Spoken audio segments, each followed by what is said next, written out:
Hi friends, I'm Scott Giles and welcome to Saturday at 2:30, the video blog I do here on Facebook every Saturday afternoon at 2:30 Central Time and then later put up on my YouTube channel.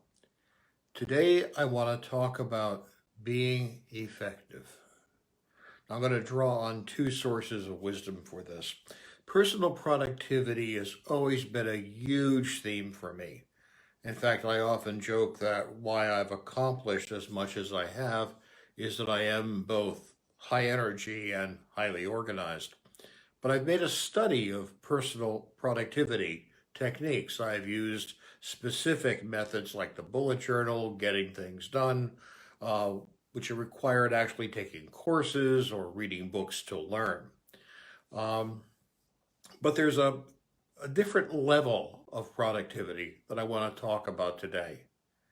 And the first, a book that all of you should know, Seven Habits of Highly Effective People by Stephen Covey, published originally in 1989, now in the 30th anniversary edition. Covey studied human productivity and personal success. And what he did is he found that there were seven habits that people who are really good typically did. And this is independent of what personal organization or task management systems they used. The first, always be proactive. Don't wait for things to happen to you. Go out and try to get what you want. Make plans to have things to get what you want rather than just waiting for them to fall into your lap. Second, begin with the end in mind. Know what you're doing. You know, if you're trying to recruit a bunch of sober people, don't do your recruiting in a bar. You know, think about what you're trying to accomplish and keep that in mind as you make your incremental decisions moving forward toward that goal. Third, put first things first. This was a huge one for me. In the actual book, Covey talks about what he calls the tyranny of the urgent. The urgent is what everyone else wants you to do. The important is what you need to do to be happy or to achieve what you want out of your life. And it's possible to get so wound up in the urgent, what everyone else wants you to do, that you never get around to doing anything important. And this is really easy to do because when you try to set those limits that you don't want to do what others want, you want to stay on course with your own mission, they'll give you a hard time. It takes more energy to say no than to say yes.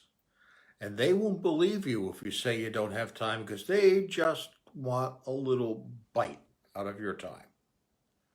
The problem is that there are so many of them that it's like wading through a river full of piranha. Piranha is actually a little fish, but there are so many of them that once they get going on you, there's nothing left but a stain in the water. And that can happen. The time in my life when I was a parish minister, so many people in the congregation, hundreds of them, who all think they should be able to assign you priorities. And you can get so wound up in trying to keep these people happy. Nota bene, it can't be done, but you try. And the result was you never got around to achieving what you wanted to achieve with your own career.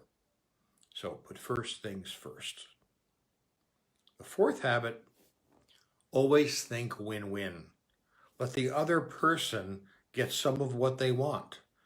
That's how you get to yes. If it's everything's put forward as a win-lose proposition, you're going to get resistance. Whereas if you make it possible for other people to achieve their goals while you're achieving yours, you're going to achieve your goals. 5, seek to understand, then to be understood. Now this should be easy for anyone trained as a hypnotist. You want to get your mind into the other person's frame of reference. What is it like to be them? What are they struggling with? What are their issues? What's important to them? And when you understand that, you can make an effective, measured response that shows emotional intelligence, which is the ability to interact with other people strategically to achieve your goals. 6, synergize. Always look for ways for things to come together. Um, Here in my practice, I run a high-tech hypnosis practice. I also happen to like technology, so it's a synergy. I enjoy playing with my electronic toys, and in the process of doing that, I get enjoyment, but I also get an effective practice. Look for synergies. And 7, sharpen the saw. In the book, Kobe talks about someone who's trying to saw through a tree with a dull saw. I said, no, take a break, sharpen that saw. You'll get more done faster. I can't sharpen the saw. I'm too busy sawing, the person replies.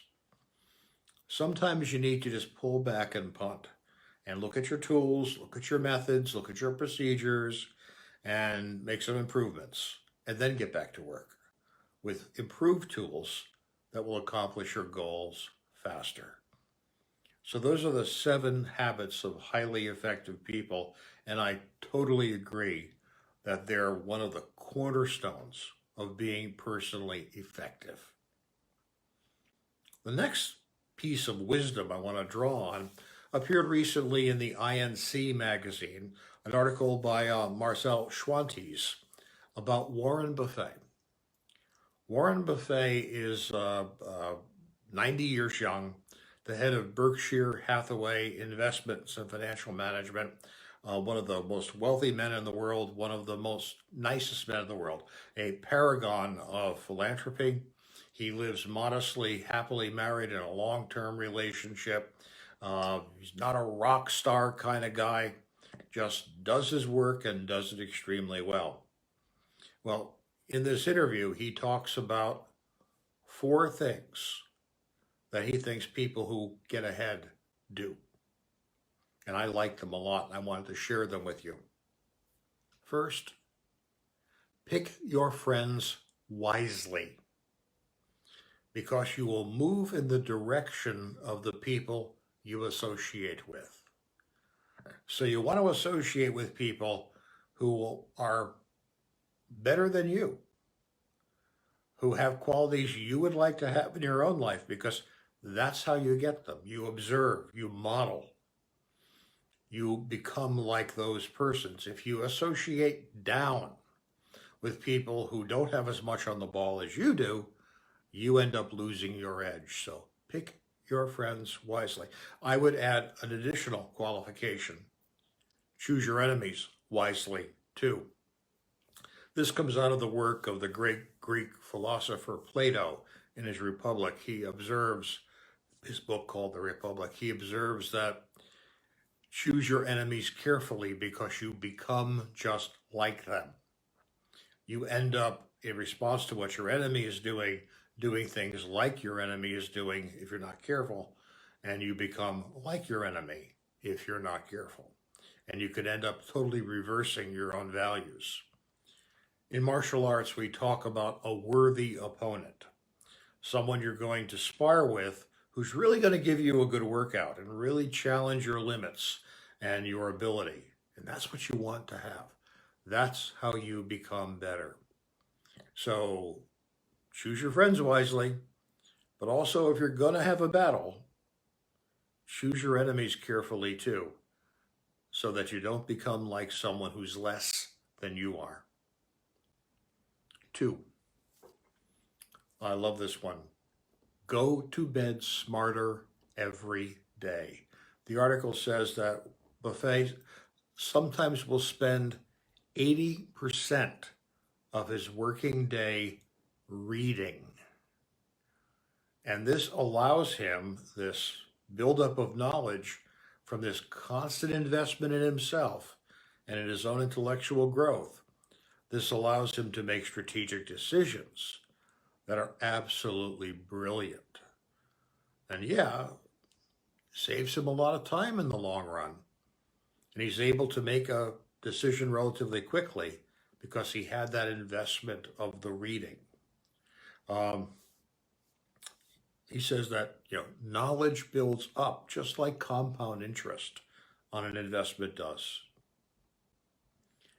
Third, improve your communication skills. It's the best way to increase your own value in your relationships and in your organizational behavior. You can never be too effective as a communicator. And Lord knows plenty of examples of people who aren't good communicators. In my professional life, I just had an example of this, of someone who approached me asking for help. I'm a kind of the legislative and governmental concerns person for the National Guild of Hypnotists, and I get requests from colleagues to help them be sure that they sail their practice into safe waters. But in the process of asking me to help him, he decided it would be kind of neat to also throw in some angry insults at my personality and professional style. Well, this is not effective communication. You don't get someone to help you by insulting them. So this is an example of someone who doesn't know the first thing about communication effectiveness. Learn how to do it well. There are good books out there. And by the way, one of the most basic, Win Friends and Influence People by Dale Carnegie. I totally recommend it. It's dated, published back in the 30s, but it's still a classic. Check it out. 4, say no. And I like this one a lot. Boundaries are important. And here's a quotation. The difference between successful people and really successful people is that really successful people say no to almost everything. And that allows them to say yes to what they realize is vitally important. So don't get caught up in the tyranny of the urgent. Don't let other people take charge of your life. The way you are effective, the way you keep yourself as the star in your own life, is you say no to most of the requests that come in. And then you strategically choose what's important to you. Hey, thank you very much for your time and attention. I will be back next week with another topic. In fact, I know the topic. I'm going to be talking about the cosmic muffin and fluffy bunnies, about people who think that everything is wonderful and nothing could ever go wrong. So check it out if you have an interest. I'll put when I edit this video, I'll put the cards up with my website and all. Please feel free to check that out. There's lots of stuff there. If I can be of help to you, let me know. Please like, subscribe, and share. Stay well and stay happy.